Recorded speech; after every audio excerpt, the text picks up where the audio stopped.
श्री राम जय राम जय जय राम जय जय विघ्न हरण हनुमान।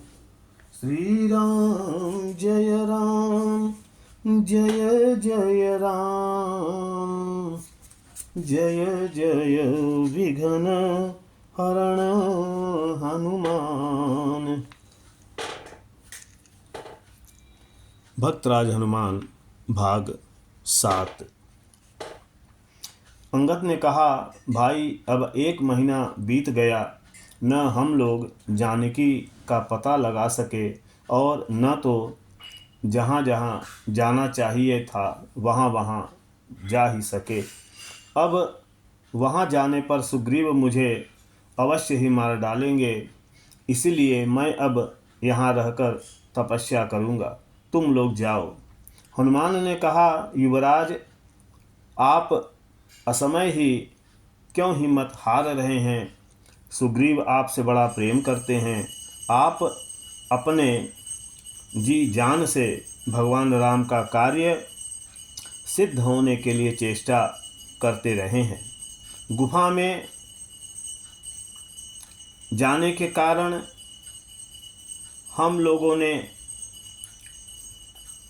हम लोगों को देर हो गई है। वे अवश्य क्षमा कर देंगे और आपको राजा बनाएंगे। आप घबराइए मत। भगवान राम बड़े दयालु हैं, वे सर्वथा आपकी रक्षा करेंगे। चलिए हम लोग अपनी शक्ति भर उनकी आज्ञा का पालन तो करें। यदि आप सुग्रीव से द्वेष करते हैं, उनके राजा होने से आपको दुख हुआ है और यहाँ रहकर आप बचना चाहते हैं, तो यह कदापि संभव नहीं है। आप राम के काम से जी चुराकर चाहे जहाँ भी छिपें, लक्ष्मण के बाणों से नहीं बच सकते। उनका काम न करने पर जब बच ही नहीं सकते, तो उनके पास चलना ही अच्छा है। जैसा वे करेंगे वैसा होगा।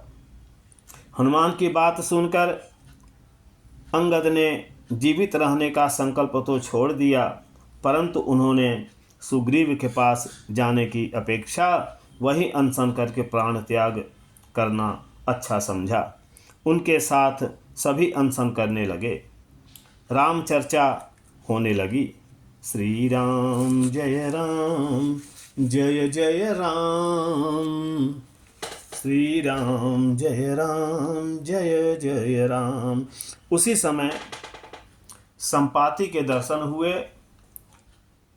उससे सीता का पता मालूम हुआ। सब वानर भालू समुद्र के तट पर इकट्ठे हुए। कौन पार जा सकता है, इस विषय पर विचार होने लगा। अंगद के अत्यंत ओजस्वी भाषण देने पर सब ने अपनी शक्ति पृथक पृथक बताई और समुद्र पार जाने में असमर्थता प्रकट की। अंगद ने भी कहा, मैं किसी प्रकार पार तो जा सकता हूँ, परंतु लौट सकूंगा या नहीं, इसमें कुछ संदेह है। जांबवान ने उन्हें युवराज कहकर सम्मानित किया और उनके जाने का विरोध किया। उन्होंने स्वयं भी अपनी वृद्धता के कारण जाने में लाचारी प्रकट की। अब तक हनुमान चुप थे। वे एक कोने में बैठे बैठे सबकी बातें सुन रहे थे। अंगद निराश हो गए थे।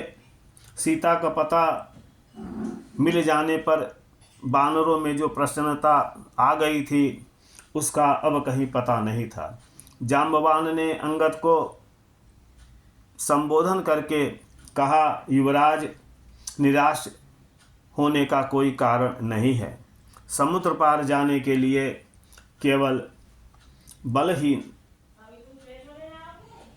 की ही आवश्यकता नहीं है, विशाल बुद्धि की भी आवश्यकता है। इस कार्य के लिए भगवान शंकर ने स्वयं अवतार धारण किया है। राक्षसों का संहार अवश्यंभावी है।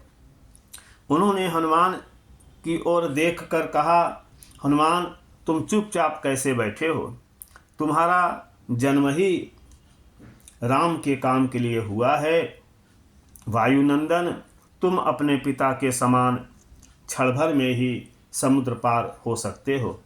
तुम्हारी बुद्धि अप्रतिम है। तुम विवेक और ज्ञान के निधान हो। तुम अपने अंदर इतना बल लेकर चुपचाप कैसे बैठे हो?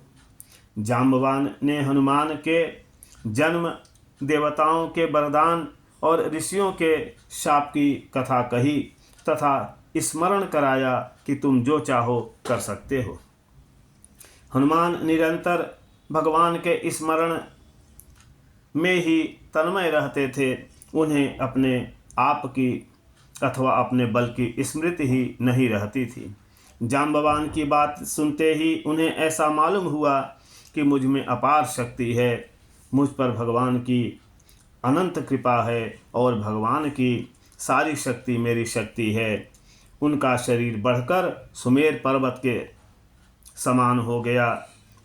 उन्होंने गर्जना करते हुए कहा, इस समुद्र में क्या रखा है?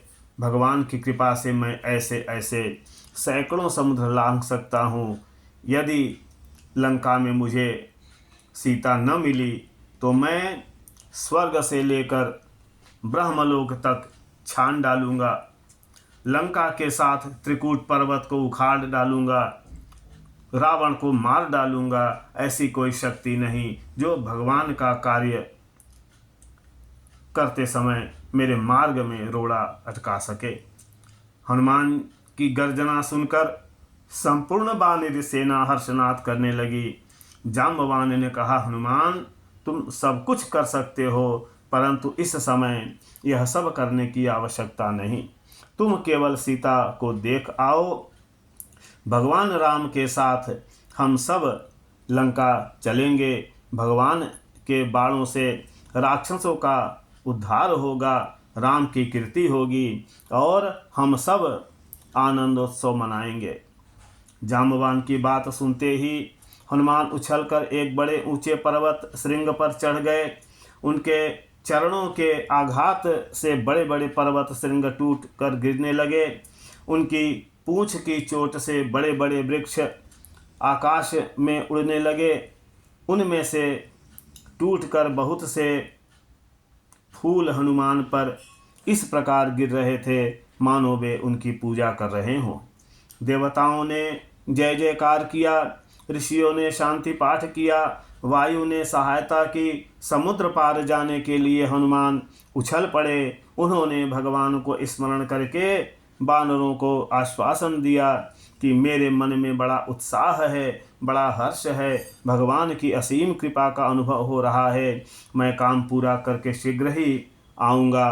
तुम लोग घबराना मत। और फिर भगवान के नाम की जय ध्वनि करके वे चल पड़े। उनके वेग से प्रभावित होकर बहुत से वृक्ष उनके साथ उड़ने लगे। दल के दल बादल उनके शरीर के कठोर स्पर्श से तितर बितर होकर कर स्वरूप उनके शरीर पर कुछ शीतल जलबिंदु डालने लगे। श्री मारुति राय और किसी ओर न देखकर आकाशगामी ही चले जा रहे थे। जय श्री राम। श्री राम जय राम, जय जय राम, जय जय विघ्न हरण हनुमान।